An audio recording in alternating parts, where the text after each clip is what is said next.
সামান্য পঞ্চবান দিয়ে কোনদিন কখনো এই ত্রিভুবনকে জয় করা যায়? বললে দেখ বাছা, যদি ওই ত্রিভুবন জয় করতে পঞ্চবানের প্রয়োজন হবেই না, 3 বানেই যথেষ্ট। কিন্তু দুটো বেশি দিয়ে দিলাম কেন?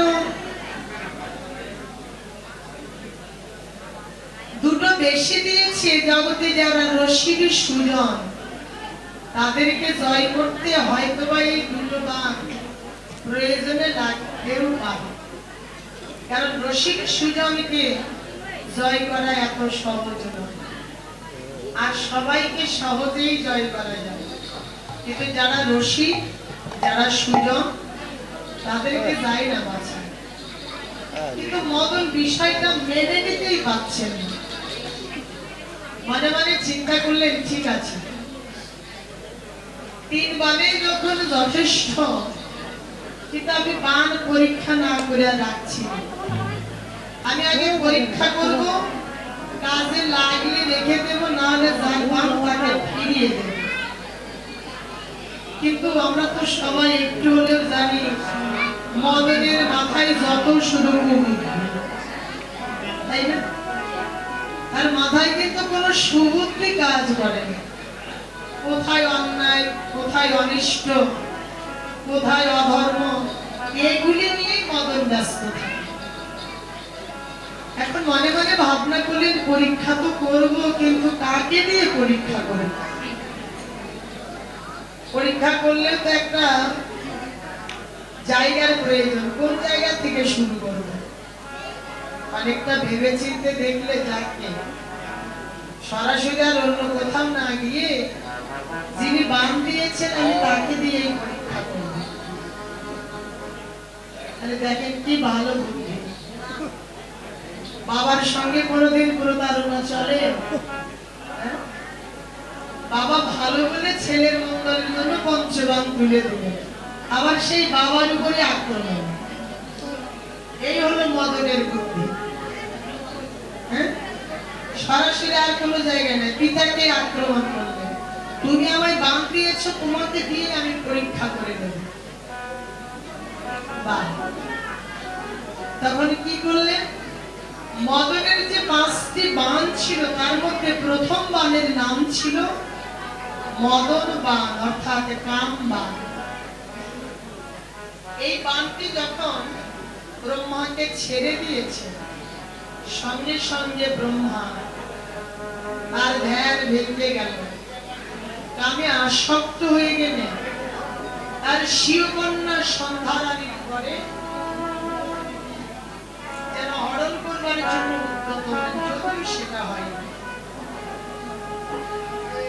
মদন চিন্তা করলে, যাও, কাজ হয়ে গেছে। আমার পিতা ব্রহ্মাকে যখন জয় করতে পেরেছি, আর এদিক সেদিক জয় করতে আমার আর অসুবিধে হবে না। এই তো শুরু হয়ে গেল মদনের তাণ্ডব, যুদ্ধ। সুযোগ পেলে যেখানে সেখানেই কাজে লাগবে। এই করতে করতে ভগবানের সঙ্গেও গেলেন যুদ্ধ করার জন্য। ত্রিভুবন জয় করলেন, তারপর গেলেন কৃষ্ণের কাছে। ভগবানের কাছে গিয়ে বলেন, আমি তোমার সঙ্গে যুদ্ধ করব। ভগবান বলে, ও মদন, আমার সঙ্গে যুদ্ধ করা তোমার যখন এত ইচ্ছে, এত সাধ, ঠিক আছে, আমি তোমার ইচ্ছা পূরণ করব। কেন? ভক্ত আমাকে বলে আমি ইচ্ছাময়, ভক্তের ইচ্ছা পূরণ করাই আমার ধর্ম। কিন্তু আজ আমি এই মুহূর্তে তোমার এই ইচ্ছা পূরণ করতে পারছি না। আজকে তুমি ফিরে যাও, আমি তোমার ইচ্ছা পূরণ করব। যেদিন ব্রজ গোপিকাগণকে নিয়ে শ্রীরাস মণ্ডলে আমি রাস লীলা করব, সেই শারদীয় পূর্ণিমা রাত্রিতে তুমি ওই ব্রজ গোপিকাগণের সঙ্গে যখন আমি মিলিত হব, হ্যাঁ, ওই রাসমঞ্চে তুমি এসো, তোমার ইচ্ছা সেদিন আমি পূরণ করব। রাধে শ্যাম। এই তো হলো মদনের কারবার।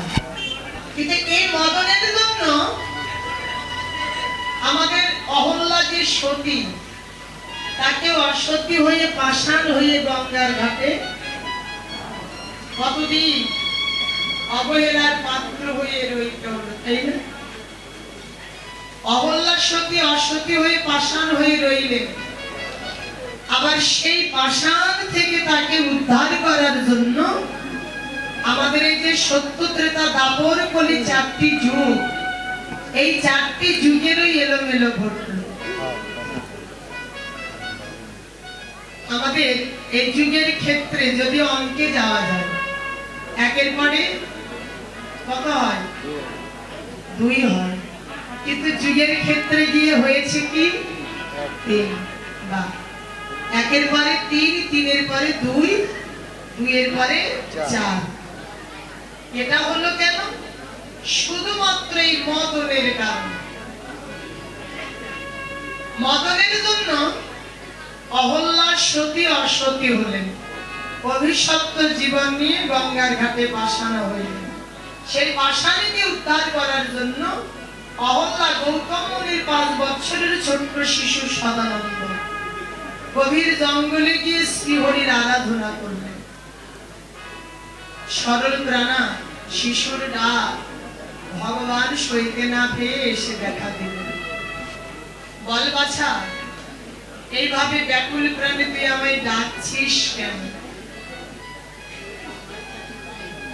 কেন আমাকে ডেকেছিস সেবার বল। তখন বললে, প্রভু তুমি যদি কৃপা করে আমার প্রতি সদয় হয়েছ, আসলে আমি এই কঠোর সাধনায় ব্রতী হয়েছি কেন জানো? আমার মা অহল্যা সতী ওই গঙ্গার ঘাটে পাষাণ হয়ে আছে, তাই আমার মাকে উদ্ধার করার জন্য আমি তোমার আরাধনায় ব্রতী হয়েছি। তো তুমি যখন কৃপা করে দর্শন দিয়েছো, তোমার কাছে আমার শুধু একটা প্রার্থনা, আমার অন্য কিছু চাই না। আমার রাজ রাজত্ব, রাজ ঐশ্বর্য, জাতি বিদ্যা এগুলি কোনো কিছু দরকার নেই। তোমার কাছে শুধু মিনতি, যত তাড়াতাড়ি পারো আমার মাকে ওই পাষাণ থেকে উদ্ধার করো। আমার মা অহল্যা সতী পাষাণ হয়ে আছে, আমি আর তার দুর্গতি মেনে নিতে পারছি না। তখন বললে, ওরে বাছা, তোর মা তো পাষাণ থেকে উদ্ধার হবে, কিন্তু সেটা হলো ত্রেতা যুগে।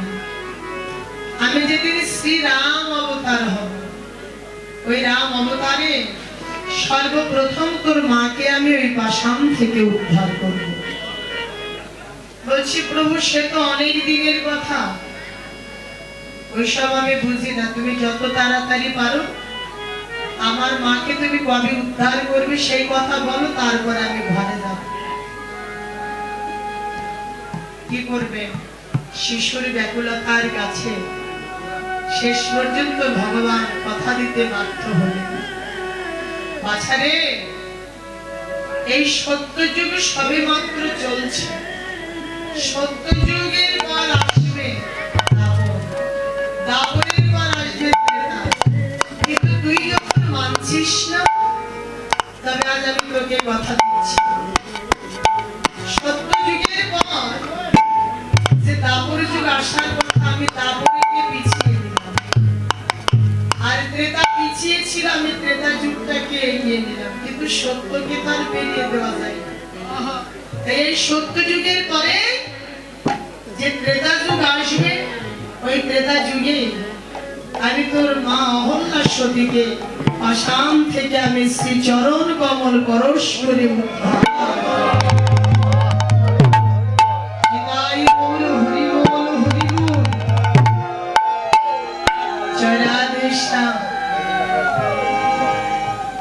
শুধু এই অহল্যা সতীকে উদ্ধার করার জন্য এই যুগের মধ্যে এলোমেলো ঘটল। ভগবান ভক্তের অধীন, ভক্তের মনোবিলাসী পূরণ করতে ভগবানকে অনেক কিছুই করতে হবে। তাহলে দেখুন, এই যে অহল্যা যে অসতী হলেন, এটা হলো কেন?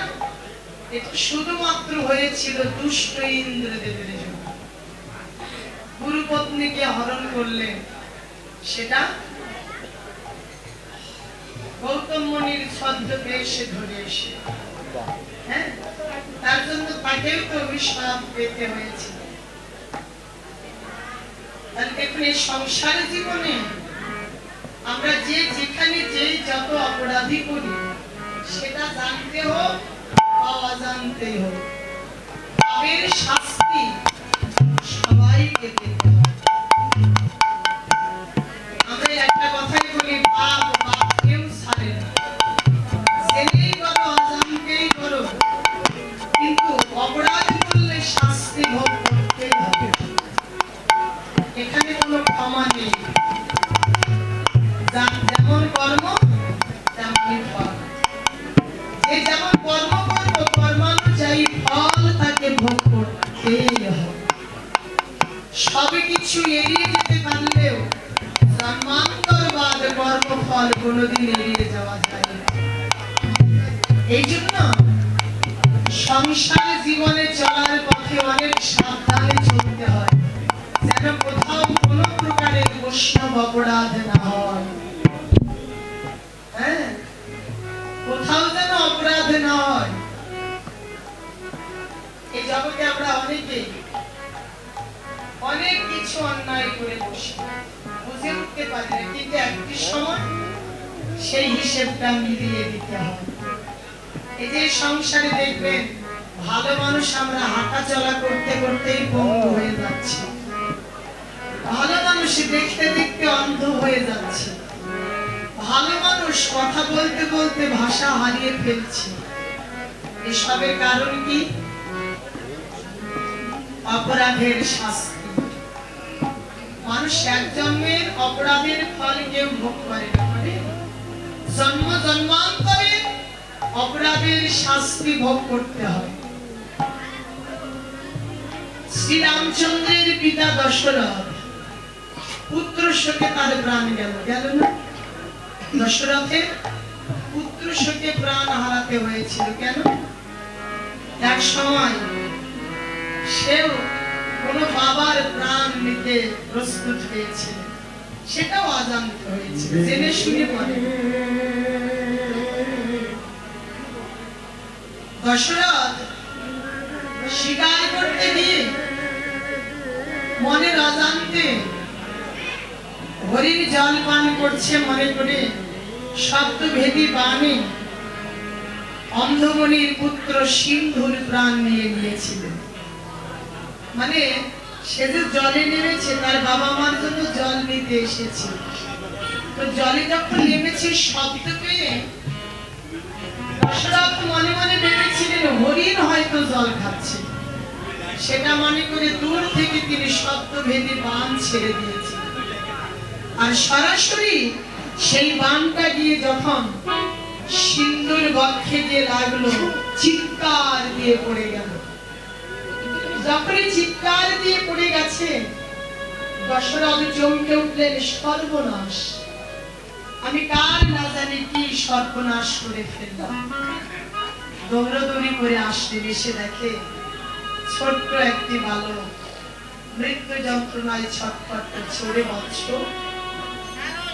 আমি বুঝতে পারি নাই রে, আমি না জেনে না বুঝে হরিণ জল পান করছে এটা মনে করে আমি বাণ ছেড়ে দিয়ে তোর প্রাণটা নিয়ে নিয়েছি। আচ্ছা, তুই আমাকে ক্ষমা করে দে। বলে প্রাণটা তো আমার চলে যাচ্ছে, সে ঠিক আছে, কিন্তু আমার মা বাবা তারা তৃষ্ণার্ত, আমি তাদের জল পান করানোর জন্য জল নিতে এসেছি। আমার অপেক্ষায় তো বাবা মা পথে বসে আছে। তো রাজা মশাই, দয়া করে আমার এই মৃত দেহটা একটু আমার বাবা মার কাছে ফিরিয়ে দিন, নইলে আমার বাবা মা পথে বসে থাকবে। এই কথা বলে সিন্ধু প্রাণ ছেড়ে দিল। আর এই দেহটা কোলে করে নিয়ে দশরথ এক পা দুপা করে যখন অন্ধমণির পাশে এসে দাঁড়ালেন, চোখে দেখতে পারে না তো, কিন্তু শুনতে পারে, পায়ের শব্দ পেয়ে অন্ধমণি বললে, কিরে বাছা সিন্ধু, সিন্ধু এত বিলম্ব করে এলি কেন বাছা? কোনো বিপদ হয়নি তো? কি হয়েছে? যে বাছা এত বিলম্ব করে ফিরে এলি কেন? সিন্ধু থাকলে তো কথা বলবে। রাজা দশরথ বললেন, মুনিবর, তোমার সিন্ধুর প্রাণটা যে আমি নিয়ে নিয়েছি, তোমার সিন্ধু আর বেঁচে নেই। আমি মনের অজান্তে আমি ভুল করে হরিণ মনে করে আমি শব্দ ভেদে বানে তোমার পুত্রের প্রাণটা আমি কেড়ে নিয়েছি। ত্রাস দিয়ে বললেন অন্ধমণি। অন্ধমণি বললে, রাজা অহংকারের বশবর্তী হয়ে কিছু না দেখে না জেনে না বুঝে তুমি আমার পুত্রের প্রাণটা নিয়ে নিয়েছো। তোর প্রাণটা যখন নিয়ে নিয়েছো ভালোই করেছো রাজা। ওই পুত্র শোকে আজকে আমাকে প্রাণ দিতে হচ্ছে। তাই আমি তোমাকে অভিশাপ দিলাম, একদিন আমার মতো করে তোমারও পুত্র শোকে প্রাণ দিতে হবে। আমি তোমাকে অভিশাপ দিলাম। তখন দশরথে হেসে দিয়েছে, আমার তো পুত্রই নাই, আমার তো কোনো সন্তানই নাই, আমার কি কারণে আমি পুত্র শোকে প্রাণ হারাবো? তখন বললে, কেন তুমি কি সন্তানের পুত্রের বাবা হতে চাও? যাদের ঘরে সন্তান নেই তারা কি আর না স্বীকার করে? বলছে আমি পুত্রের বাবা হতে চাই। বলে তাহলে দাঁড়াও। তিনি একটি ফল নিয়ে এসে দশরথকে দিলেন, যাও এই ফলটি নিয়ে গিয়ে তোমার স্ত্রীকে খাইয়ে দিও, তাহলেই তুমি পুত্রের বাবা হতে পারবে। কিন্তু ঘরে ছিল তার তিনজন স্ত্রী, কৌশল্যা, কইকেয়ী আর সুমিত্রা। এখন ওদের মধ্যে আবার ভালোবাসাবাসিটা বেশ ভালো ছিল। এই তিনজনে মিলে ফলটা ভাগাভাগি করে খায়। কিন্তু সুমিত্রার ভাগে একটু বেশি করেছিল নাকি না, কইকেয়ীর ভাগে বেশি করেছিল। কারণ তিনজনের তো চারটি ছেলে, তাই না? একটা হলো রাম, একজন লক্ষ্মণ, আর একজন হচ্ছে ভরত শত্রুঘ্ন, সেটা হলো কইকেয়ী। ওর ভাগ্যে অর্ধেকটা পড়েছিল, অর্ধেকের মধ্যে দুই ভাগ এই দুইজনের ভাগে পড়েছিল, সুমিত্রা আর হচ্ছে কৌশল্যা। কৌশল্যার একমাত্র পুত্র প্রভু রামচন্দ্র, চার অংশে নারায়ণ। তিনি এবার রাম রূপে কৌশল্যার গর্ভে আসবেন, আর সুমিত্রার গর্ভে এলেন কনিষ্ঠ ভ্রাতা লক্ষ্মণ। আর কইকেয়ীর গর্ভে দুইজন আসলো, সেটা হলো ভরত শত্রুঘ্ন। অর্ধেকটা খেয়েছিল। হ্যাঁ, তাদের ঘরে তো পরমানন্দ, তিনজনেরই পুত্র সন্তান হলো। পুত্রের বাবা হয়ে রাজার কি আনন্দ। কিন্তু দেখুন, একটা সময় আমরা জীবনে যত অপরাধী করি, কিন্তু কর্ম নং বুদ্ধি, কর্মে যেটা থাকে বুদ্ধি সেখানে গিয়ে দাঁড়ায়। আমি করবো না, তথাপিও সেখানে বুদ্ধিটা গিয়ে দাঁড়াবে। এটা করা যাচ্ছে না, তবু সেটা হয়ে যাবে। ওই বুদ্ধিটা ওই দিকে আপনাকে টানবে, তুমি চলো ওখানে যেতে হবে। কারণ কর্মে যেটা আছে ওটা হতে হবে।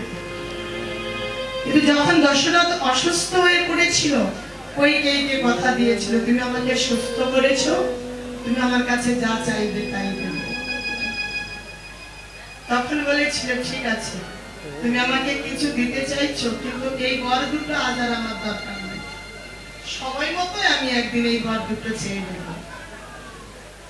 কিন্তু সেই বর নেবার সবাই পেলেন কইকেয়ী কখন?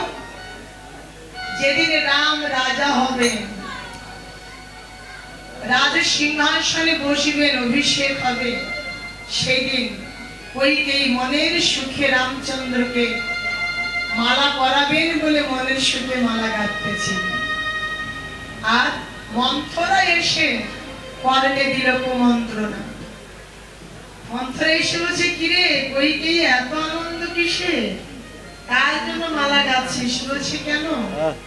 আমার ছেলে রামচন্দ্রের জন্য।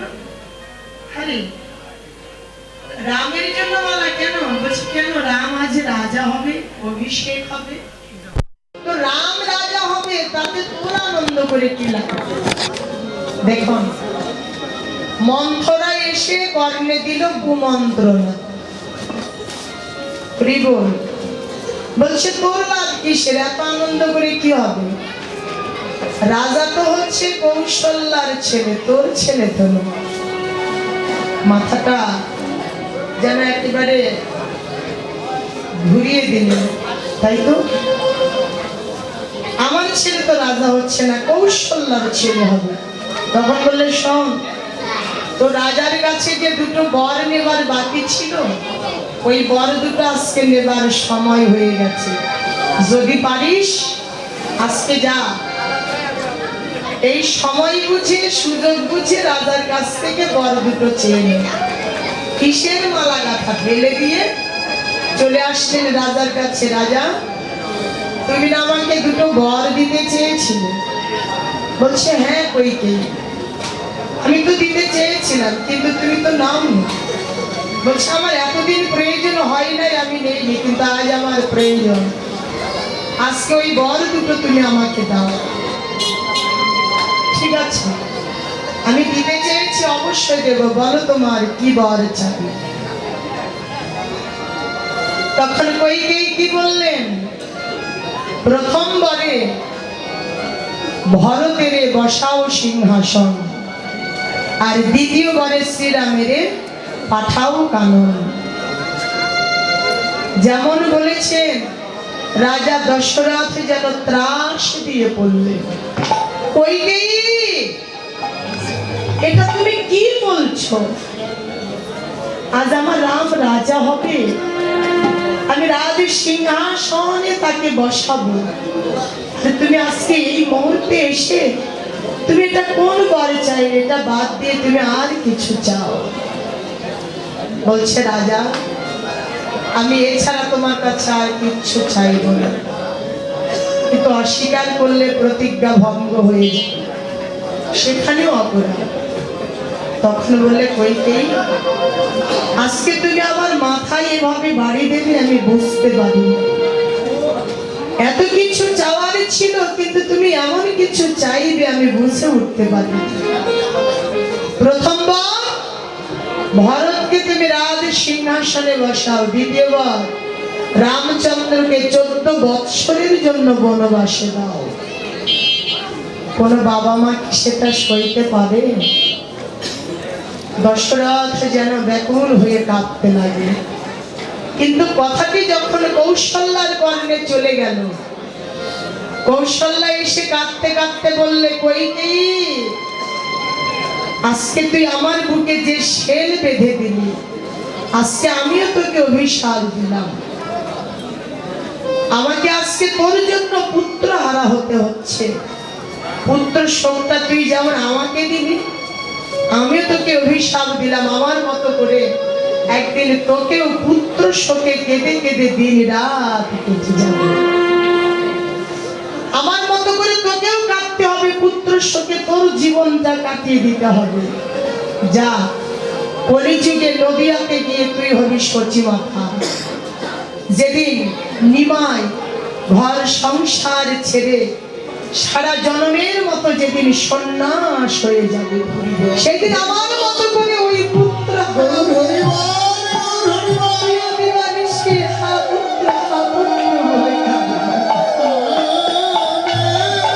দেখুন, দেবকুলে যদি হয়, আমরা মানব কুলে সেটা কেন পাবো না? অপরাধী করলে শাস্তি পেতেই হবে। সচিমাতা পেলেন, এদিকে কৌশল্যাও পেলেন, দশরথ পেলেন। 14 বৎসরের জন্য যখন রাম লক্ষ্মণ সীতা বনবাসে চলে গেলেন, কারণ লক্ষ্মণ বলেছিল দাদা তুমি অপরাধের শাস্তি একা ভোগ করবে কেন, আমিও তোমার সঙ্গে যাব। দেখুন, ভাইয়ের প্রতি ভাইয়ের কি ভালোবাসা। দাদা তুমি একা কষ্ট পাবে কেন? বাবা অপরাধ করেছে, সে শাস্তি তুমি একা পাবে সেটা হবে না। তোমার এই অপরাধের ভাগ আমিও নিতে চাই, আমিও তোমার সঙ্গে যাব দাদা। দেখুন এইরূপ ভাই কতজনার ভাগ্যেই বা মিলে। লক্ষণ যাবেন বায়না ধরলেন, ঠিক মনস্থির, কিন্তু সীতা দেবী বলছে আমিও যাব, আমি তোমার সঙ্গ ছাড়ব না। তাকে নেবার ইচ্ছা না থাকলেও সীতাও চলে গেল। আর এই রাম লক্ষণ ও সীতা যখন বনবাসে চলে গেলেন, পিতা দশরথ সেই পুত্র শোকে 14 বছরের মধ্যে তার মৃত্যু ঘটল। এই সংসারে দেখবেন আমরা অনেকে এইরকম পুত্র শোক পাই, কিন্তু অনেক সময় বলি আমার এই জীবনে তো কোনো পাপ করিনি, অনেকে অনেক অপরাধের শাস্তি ভোগ করি, আমি তো কোনো অন্যায় করিনি। এ জন্মে না করি কিন্তু আর জন্মে অবশ্যই আমি অপরাধে করেছিলাম, যার জন্য এই জন্মে আমাকে সেই শাস্তিটা দিয়েছে। সংসার জীবনে আমরা দুঃখ কষ্ট জ্বালা যন্ত্রণা আঘাত প্রতিঘাত যে যা যতটুকুই পাই, যার যার কর্মের ফল তাকে ভোগ করতে হয়। একদিনের অপরাধের শাস্তি আর এক জন্মে এসে সেটা পেতে হয়। হয়তো ওই দশরথের মতো আমরাও অনেকেই পুত্র শোক কেন পাচ্ছে, হয়তো এরকম অপরাধ আমাদেরও কোথাও কোনো প্রকারে করা ছিল, এ জন্মে এসে আমরা পাচ্ছি, তাই না? এটা আমাদের মানতেই হয়। এই জন্য আমাদের এই জন্মে এসে সজ্ঞানে একটা জিনিস আমাদের ভাবতে হয়, কি জানেন? যে আজও তো জীবনে এমন কোনো বড় দুঃখের সম্মুখীন হইনি, নেমে আসতে কতক্ষণ, হয়তো পূর্ণ যতদিন আছে ভালো আছে, হয়তো পূর্ণ ভালো কিছু করার ছিল তাই ভালো জীবন যাপন করছি, কিন্তু পূর্ণটুকু ক্ষয় হয়ে গেলে হয়তো আমার জীবনে দুঃখের দিন আসতে পারে। কিন্তু তার জন্য আমাদের উপায় কি আছে জানেন? আমাদের বৃহৎ নারদীয় পুরাণে বলেছে, ভালো আছো মন্দ নেমে আসতে আর কতক্ষণ, ভালোটা শেষ হলেই মন্দ নেমে আসবে। হয়তো তোমার পাপের শাস্তি পাবার সময় হয়ে আসছে, কিন্তু যদি সঞ্চিত পারত্ব যদি কোনো অপরাধ থাকে, সেখান থেকে যদি জীবনে কারোর মুক্তি লাভের যদি আশা থাকে, সেই সঞ্চিত রেখে আসা পাপ রাশি যদি জীবনে আমরা কেউ কাটাতে চাই, আমাদের নারদীয় পুরাণে বলে গেলেন, বৃহৎ নারদীয় পুরাণে বললেন, হরি ভক্তি করা নাস্ত সঙ্গী নাম, সঙ্গ মাত্র তো মুচ্যতে সর্ব পাপের ভয়, মহাপাতক বানতি। যদি জীবনে সেই পাপ রাশিগুলো মুক্ত করতে চাও, কাটিয়ে দিতে চাও, সেই অপরাধে যদি খণ্ডন করতে চাও, তাহলে তোমরা প্রতিদিন হরি ভক্তের সঙ্গ করো। যারা হরি ভজন করে, যারা কৃষ্ণ ভজন করে, গৌর গোবিন্দের চরণে মন প্রাণ সঁপে দিয়ে যারা রাধা মাধবের ভজনের পথে আছে, সেই হরি ভক্তের সঙ্গ করে যাও আর প্রাণ ভরে ভগবানের কথা শ্রবণ কীর্তন করে যাও। দেখবে এই হরি কথা কৃষ্ণ কথা বলতে বলতে শুনতে শুনতে সাধুগুরু বৈষ্ণবের চরণে ধুলাই গড়াগড়ি যেতে যেতে একদিন দেখবে তোমার সঞ্চিত পাপ রাশিগুলো কেটে যাবেই যাবে। শাস্ত্রের কথা তোমরা নীতি নীতি সাধু সঙ্গ করো, তোমরা নীতি নীতি সাধু সঙ্গ করো, তোমরা নীতি নীতি ভক্তের সঙ্গ করো।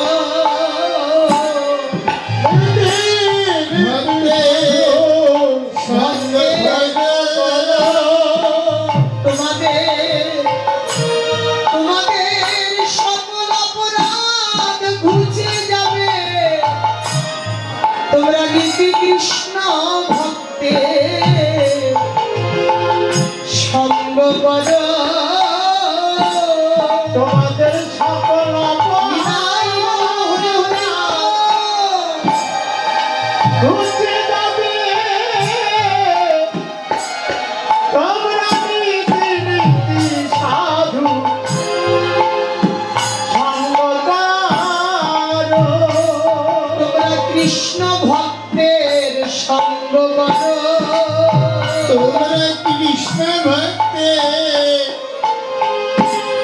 সঙ্গ করো। তোমাদের সকল অপরাধ দেখছে বাবা খণ্ডন হবে গো তোমরা কৃষ্ণ ভক্তের সঙ্গ করো তোমাদের সকল অপরাধ ঘুরতে যাবে তোমরা নীতি নীতি ভক্তের সঙ্গ করো। তোমরা প্রাণ ভরে মধুর কৃষ্ণ নাম করো তোমরা প্রাণ ভরে মধু নিতাই গৌর হরি হরি কৃষ্ণ নাম করো। তোমরা প্রাণ ভরে মধুর কৃষ্ণ নাম তোমরা প্রাণ ভরে কৃষ্ণ নাম করো। তোমাদের পাপ তাপ সব ঘুচে যাবে মুছে যাবে তোমরা ভরে কৃষ্ণ নাম করো। তোমাদের পাপ সব মুছে যাবে। তোমরা প্রাণ ভরে কৃষ্ণ নাম করো। তোমাদের দেহের পাপ তাপ ঘুচে যাবে মুছে যাবে তোমরা প্রাণ ভরে মধুর কৃষ্ণ নাম করো তোমাদের পাপ নিতাই গৌর হরি হরি বল। মুছে যাবে। তোমরা প্রাণ ভরে কৃষ্ণ নাম করো। তোমাদের দেহে আর ত্রিতাপ জ্বালা জ্বালা থাকিবে না গো প্রাণ ভরে মধুর কৃষ্ণ নাম তোমাদের দেহের পাপ রতিবাম জ্বালা হরবলা রে প্রাণ ভরে কৃষ্ণ নাম করো। তোমাদের দেহের ত্রিনামি জ্বালা তাই তো আর থাকবে নাহি। তোমরা প্রাণ ভরে কৃষ্ণ নাম করো। তোমাদের গীতা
মধুর কৃষ্ণ